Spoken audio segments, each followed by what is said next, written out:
BFM Business. Toute l'info éco et business à la mi-journée. 60 minutes business. Guillaume Paul.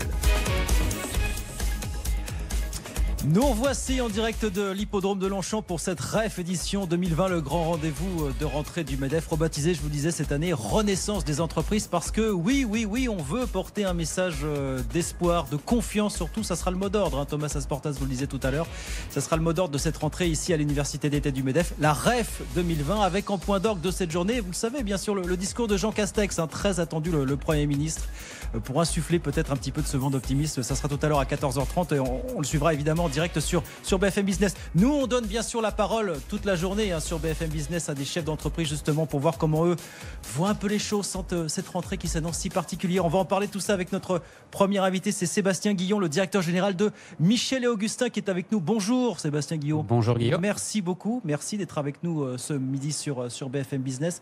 On entendra le Premier ministre tout à l'heure, on va parler de ces grands enjeux. J'ai d'abord envie de vous demander à vous, comment ça va chez Michel et Augustin aujourd'hui? Comment sont passés les derniers mois?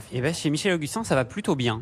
Moi, ça fait 1 an que je suis arrivé chez Michel et Augustin et c'est une aventure humaine qui est assez incroyable, qui a commencé il y a 15 ans et qui a eu forcément des hauts et des bas. Et l'année 2020 a forcément été assez inattendue. On avait fait un très bon début d'année. On a eu un deuxième trimestre qui, comme tout le monde, a été un petit peu compliqué, un petit peu bousculé. Oui. Malgré le fait que les grandes surfaces, vos points de vente traditionnels soient restés, alors eux, restés ouverts malgré tout. Est-ce que ça en fait, nous, on a une grosse partie de notre business qu'on appelle hors foyer. Donc, c'est tout ce qui est en vente dans les gares, dans les trains, dans les avions, dans les cafétérias des entreprises, etc. Et tout ce business-là a été complètement mis à l'arrêt. Il pèse combien de votre chiffre d'affaires, ce business? En fait, quand on prend donc tout le business hors foyer plus tout le business snacking, c'est à peu près 20-25% de notre business. C'est pas négligeable. Donc, c'est une grosse partie. Et beaucoup plus important aux États-Unis où c'est là 60% de notre business. Évidemment. Donc ça veut dire sur l'année 2020, alors évidemment, c'est un peu trop tôt. C'est une fin d'année évidemment pleine d'inconnus, mais on va finir l'année avec quelle évolution du chiffre d'affaires? C'est 50 millions d'euros de chiffre d'affaires, je crois. 50 millions, l'an dernier, Michel Augustin. Exactement. On va faire une année, on va dire, correcte, parce que moins forte qu'elle était attendue.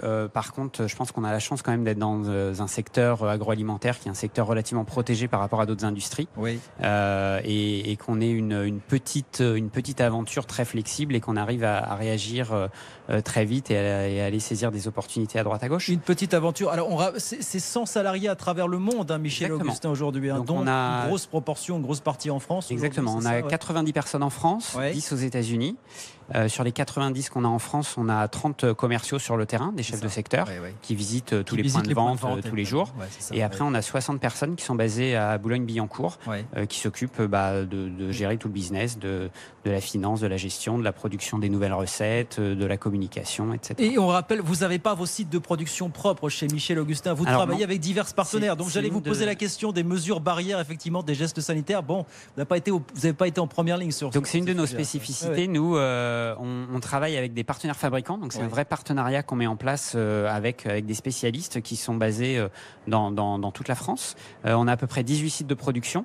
Et à partir du mois de mars, on a vraiment travaillé en collaboration avec tous ces partenaires-là pour les aider dans le suivi de la production, pour aider leurs employés, pour faire en sorte qu'on puisse livrer les consommateurs qui avaient besoin de produits, tout en respectant bien évidemment les règles de sécurité chez nous et chez eux. Les coûts de production, alors ils ont augmenté ou pas pendant cette Alors nous, on a... Est-ce qu'ils vous le répercutent justement ces coûts? Nous, structurellement, on a des coûts de production qui sont très élevés. Parce qu'on a misé... tu Made in France, on en reparlera tout à l'heure. On a misé sur la qualité depuis le début. Ça fait partie des convictions de nos fondateurs, Michel et Augustin, de mettre des produits de qualité, des matières premières qui sont sourcées le plus localement possible, des ingrédients qui sont des ingrédients qu'on peut trouver dans notre cuisine. Donc pas d'additifs, pas de conservateurs, etc.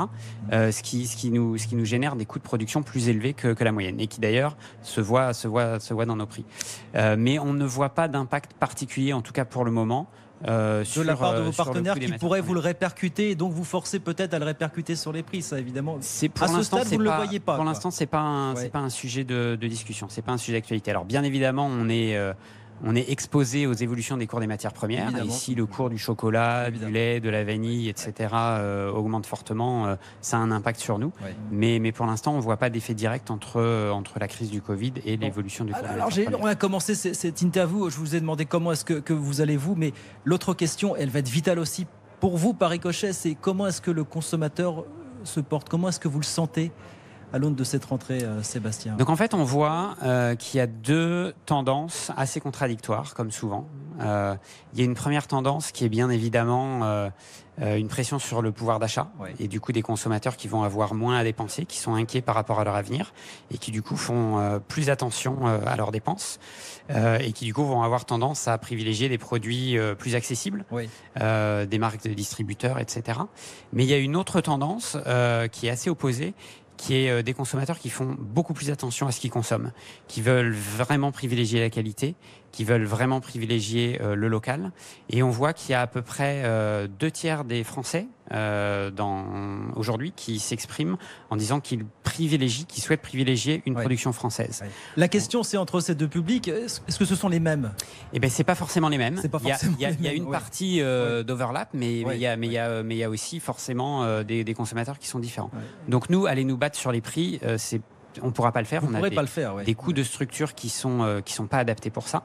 Par contre, se battre sur la qualité, ça fait partie de nos engagements qui sont là depuis le début de l'aventure et quelque chose sur lequel on ne fera jamais aucun compromis. Vous ne vous battrez pas sur les prix comme vont faire beaucoup de distributeurs, beaucoup d'acteurs de l'agroalimentaire. Se battre plus sur la qualité, ça veut dire quoi? Ça sera votre arme à vous dans les prochains mois, mais ça veut dire quoi? Exactement. Se battre encore plus sur la qualité? Donc nous, on a défini 3 chantiers. Alors on ne les a pas définis au moment du Covid. C'est quelque chose qui a été créé bien avant. Mais qui va s'accélérer. Exactement par les tendances actuelles. La première, c'est l'aspect nutritionnel des produits. On a tendance à être parfois considéré comme un peu trop gras, un peu trop sucré, et des produits de plaisir, des produits de consommation un peu exceptionnels, et essayer de rééquilibrer bien évidemment le plaisir avec un aspect nutritionnel plus sain. C'est un vrai engagement très important pour nous. Le deuxième, c'est sur l'aspect du packaging.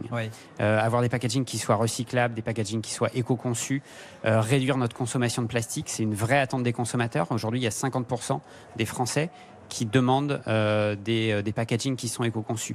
Quand on regarde, nous, nos statistiques, il y a 2 ans, on avait 0,2% des consommateurs qui nous envoyaient des messages sur le thème du packaging. L'an dernier, c'était 2,2%. Depuis le début de l'année, on est à 6,7%. Donc la dimension PAC devient extrêmement importante pour le consommateur et c'est un vrai engagement fort qui a un impact forcément sur les coûts. Et le troisième élément qui est très important, c'est l'aspect social. C'est vraiment donner la bonne rétribution aux producteurs de matières premières, etc. Sur la qualité. Parce que la guerre des prix, justement, ne va pas nous faire revenir en arrière là-dessus. Pour nous, c'est quelque chose sur lequel on ne reviendra pas en arrière. C'est ce qu'on craint, notamment quand on regarde un petit peu la façon dont se profile la rentrée pour la grande distribution. C'est que, malheureusement, cette guerre des prix, elle annihile un petit peu tout ce qu'on a pu effectivement mettre en place dans le cadre de cette fameuse loi. Mais nous, on est connus pour la qualité de nos produits, la qualité de nos ingrédients. Et si on perd ça, on n'est plus personne. Vous avez fait le choix du Made in France, on l'a dit, c'est votre marque de fabrique et c'est là-dessus que vous allez vous battre plus que jamais. Comment est-ce que vous regardez ce débat qui revient autour de la souveraineté alimentaire finalement? Alors, peut-on tout réimporter en France, réindustrialiser en France? Peut-on réindustrialiser une industrie agroalimentaire? Alors, il y a plusieurs débats. Le premier, c'est que tout ne peut pas être produit en France. Il y a des ingrédients, quand on parle du chocolat, quand on parle de la vanille, qui sont des ingrédients importants dans nos recettes et qui font partie de l'alimentation aujourd'hui des consommateurs.